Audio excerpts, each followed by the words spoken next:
नमस्कार, मी पुण्यावरून संगीता तिवारी। आले आले महिला आयोग आले, पण खूप दिवसांनी नाही आले। कालच मी महिला आयोगाची प्रेस कॉन्फरन्स पाहिली, पोलीसही बोलत होते।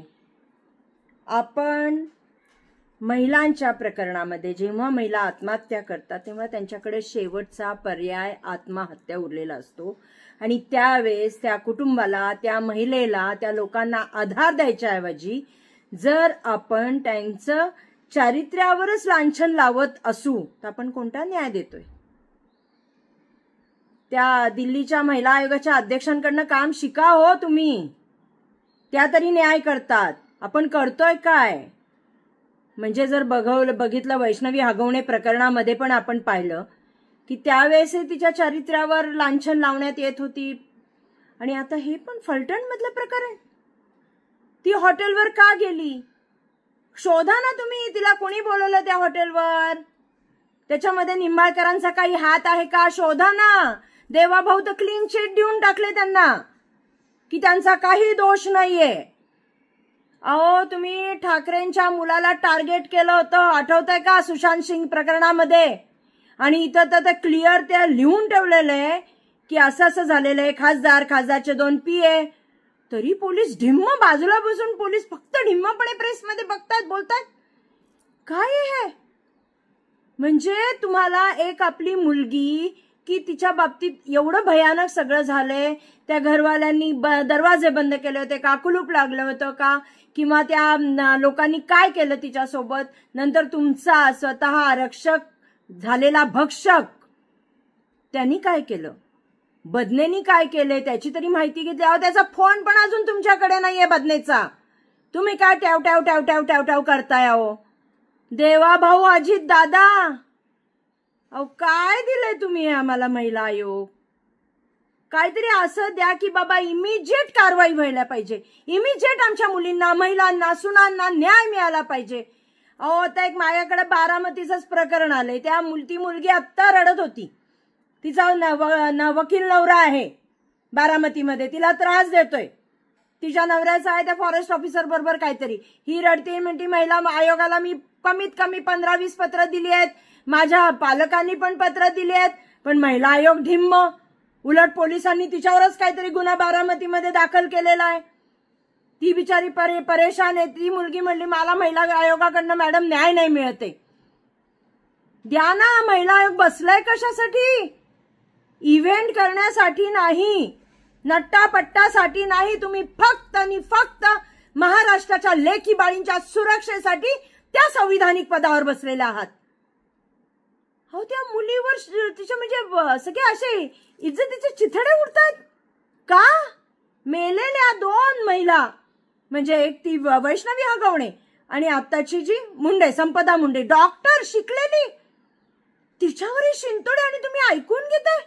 एक महिला असून अहो त्या पदाची गरिमा ठेवा, त्या पदाची काहीतरी गरिमा ठेवा। हो, म्हणजे काय चाललंय मला कळत नाहीये की आपण काय करतोय। एक तर तुम्ही 3-4 दिवसांनी येताय, 3-4 दिवसांनी आल्यानंतर तुमच्याकडे पूर्ण माहिती नाही। तिने केली होती की नाही तक्रार पोलिसांकडे, DYSP कडे तक्रार केली होती, मग तिला का नाही त्यावेळेस न्याय मिळाला? आताही बारामतीचं जे मला मुलीचा फोन आलाय तिचंही प्रकरण तसंच होईल, कारण का तिच्याकडच्या कंप्लेंट महिला आयोगाकडे गेल्यात। द्या ना लक्ष त्याच्यामध्ये। तुम्हाला सगळं नाव पत्ता सगळं देते मी। त्या फॉरेस्ट ऑफिसरची बदली केली होती, पुन्हा ती तिथेच गेली जिथं तो तिचा हिरो आहे बसलेला, तो डिवोर्स मागतोय तिला, ती तुम्हाला तक्रारी देते, माझी 2 मुलं आहेत, मला असा असा त्रास आहे, असं असं होतंय। महिला काहीच करत नाहीये। घ्या माहिती तुम्ही, बारामतीला कोणत्या 15-20 तक्रारी आल्यात तुमच्याकडे, तिच्या पालकांच्या पण तक्रारी आलेल्या आहेत का? तिचाही आत्महत्या करून द्यायची, तिचीही हत्या करायची आणि तिची हत्या झाल्यानंतर आपण जागा व्हायचंय? म्हणजे आमच्या मुली सुरक्षित आहेत का नाही? आमच्या सुना सुरक्षित आहेत का नाही? आम्ही स्वतः महिला सुरक्षित आहोत का नाही? सांगा ना हो। म्हणजे काय तुमच्या डोक्यात महिला आयोगाची कामं काय, त्याची आम्हाला व्याख्या तरी सांगा। काहीच कळत नाही आम्हाला। पोलिसांचा वेगळा विषय, पोलिसांनी DYSP काय झोपले होते का? तुमच्याकडे जेव्हा तक्रार येते का नाही त्या मुलीचं आहे का तक्रारीचं निवारण झालं? आज कदाचित ती वाचली असते. म्हणजे ह्याच्यात मला हे म्हणता येईल की पोलीस आणि तुम्ही सगळे ते जे राजकीय लोक आहेत, खासदार आहेत, त्यांचे 2 PA, तुम्ही सगळ्यांनी मिळून तिची हत्या केली. हो, हत्या केली आहे. आणि आज तुम्ही प्रेस समोर येऊन मोठं तोंड करून सांगतात मी हे केलं, मी ते केलं. तुम्ही काही केलं असतं तर आज ती आत्महत्या केलीच नसती, आज ती मेलीच नसती. मला कोणता बीड हा विषय करायचा नाही. मला फक्त महिला सुरक्षेवर बोलायचं. मी एक महिला आहे, माझ्या पण लेकी बाळी आहेत, माझ्या सुना आहेत, आणि माझ्या बरोबर अजून महाराष्ट्रामध्ये प्रत्येक घराघरामध्ये एक महिला डॉक्टर, एक महिला IT मध्ये काम करते, प्रत्येक मुलगी कामावर जाते. त्यांना नाईट शिफ्ट असतात. त्या नाईट शिफ्टला सुरक्षित आहेत का नाही हे आज घरच्यांना विचारा. धक करते. मुलगी जेव्हा रात्री कामाला जाते, सकाळी येऊस तर आई बापांना धक होत असतं. 10 वेळा फोन करतायत, कुठे आहेत ग तू, व्यवस्थित आहे ना, काही काळजी नाही ना. का द्या ना सुरक्षा लाडक्या बहिणीला. नुसतं बेटी बचाओ बेटी पढ़ाओ करता है, और बेटी बचाओ बेटी पढ़ाओ के साथ बेटी को सुरक्षा भी दो. देवा भाऊ अजितदादा हात जोडते.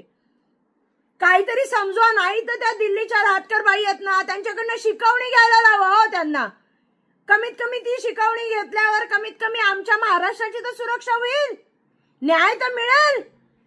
नाही तर मेल्यानंतर त्या बाईचं त्या मुलीच्या चारित्र्यावर शिंतोडे उडून ती वाईट, तिचा लफडा होता, तुझा अफेअर होता.